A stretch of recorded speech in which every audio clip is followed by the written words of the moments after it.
সুদানের আবিতে শান্তিরক্ষা মিশনে দায়িত্ব পালনকালে প্রাণ হারানো ৬ বাংলাদেশি শান্তিরক্ষীকে জাতিসংঘের মর্যাদাপূর্ণ মরণোত্তর দাগ হ্যামারশোল্ড পদক দেওয়া হয়েছে। গত বছরের ১৩ ডিসেম্বর আবেই এলাকায় জাতিসংঘের অন্তর্বর্তীকালীন নিরাপত্তা বাহিনীতে কর্মরত অবস্থায় এক ড্রোন হামলায় তারা নিহত হন।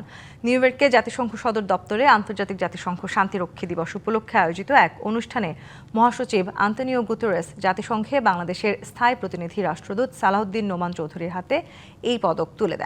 পদকপ্রাপ্ত ৬ বীর শান্তিরক্ষী হলেন corporal Mohammad Masud Rana, private Mohammad Jahangir Alam, private Mohammad সবুজ মিয়া, প্রাইভেট মোহাম্মদ মমিনুল ইসলাম, প্রাইভেট শামীম রেজা, প্রাইভেট শান্ত মণ্ডল।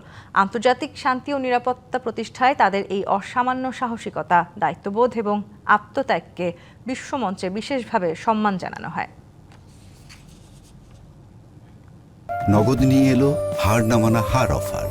সর্বনিম্ন ১০,০০০ টাকা রেমিটেন্স নগদে পাঠালে থাকছে স্বর্ণের হার জেতার সুযোগ।